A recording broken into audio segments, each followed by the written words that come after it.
Well, good evening, everybody. It is closet chat time. It's been a while since I've done one, and I got my topic.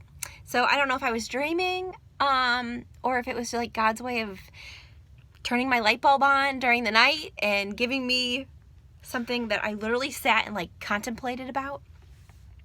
So it's about angels. Then you know it's time to do closet chat. Well, so angels. I'm reading a new book.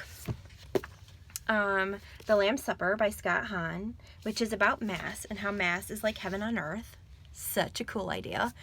And he does, oh no, I lost my page. He does talk about angels in here. Oh, here it is.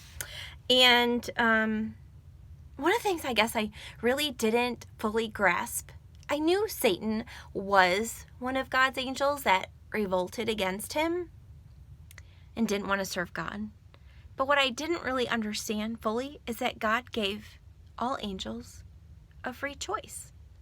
He created them and gave them the choice of serving him or not.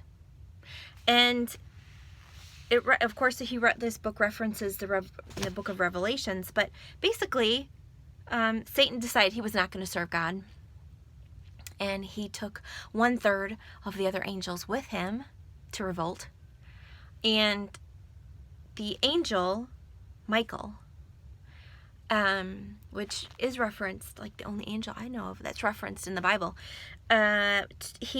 Michael like fought against Satan, and they threw them out of heaven, right? Hence why we have evil on earth. But I really didn't like fully grasp the thought that God gave them all a choice. Like he gave us free will. Like we get to choose, what we're going to do, who we're going to believe, what we're going to believe, how we're going to serve, if we're going to serve. Like we have that whole free will, right? And he made the angels also free. Now, we don't know what kind of test he gave those angels. We know Adam and Eve were tested. And we are assuming the angels were tested also. But in this book, they talk about how, according to church fathers, that that Satan led 1/3 of those angels into that rebellion. And that this test is probably something that the angels were maybe given a vision of the incarnation and that who they would serve. And it was at that point that Satan decided he's not serving them.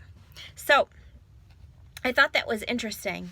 But what also is cool is, and it kind of like brought me around, was that at Mass, at my church, after Mass is over and Father has blessed us to leave, we all say a prayer to St. Michael. And I had never heard this prayer until we moved here and went to this church. It's not something that I grew up saying, but I love it. And this is how it goes. It says, St. Michael, the Archangel. I always say that. I want to say arch. Like it's not an arch. Archangel. Defend us in battle. Be our protection against the wickedness and snares of the devil. May God rebuke him, we humbly pray. And do thou, O Prince of the heavenly host, by the power of God, cast into hell Satan and all the evil spirits who wander about the world seeking the ruin of souls. Amen. So I've heard even more recently that that's not a prayer that we should just wait for Sunday to say, that we should actually pray that every day. And what's interesting when I hear that is that I've even heard at my Moms with Swords group talk about, how, evil's all around us. Like we can't help that. And how sometimes you can recognize evil things happening, or stuff is going wrong, stuff is going down, things are starting to crater, and we, like I was told, like, you just need to say, hey Satan, get out of this house. Like, I am done with you. You have no power here. Get away by the power of Jesus Christ and his blood that I banish you from this house. Like, you can just go at it, right? You have that power. If you don't know that, you have that power. And what or I've even heard say, like, tell him to get behind you. Get behind me. Like, meaning you are not in charge here. I am in charge, not you. My God, not you. So it's interesting, that we we can call off the devil, but we can also call on the angels. And so, the angels are here for us. And, St. Michael is probably one of the few, I think the only one I really know of, that's referenced in the Bible. So what they say also is that the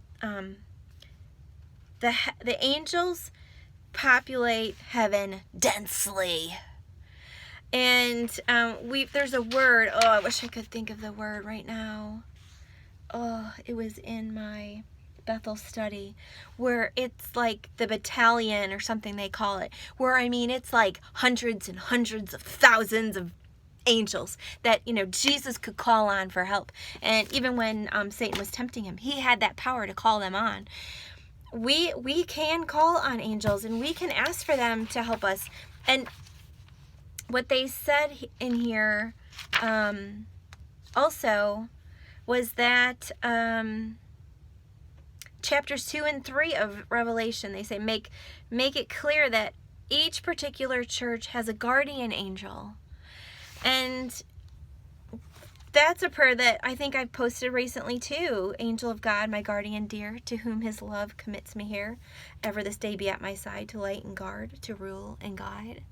Like, these are such reassuring things to use. And I guess I was not really wrapped up in angels before, and I keep hearing and reading and seeing and witnessing and understanding, how important they are and how powerful they are. And if we're on the angel side, we're on the right side, my friends. So, so there you have it. There's your closet chat. Angels. Hope you have a great night.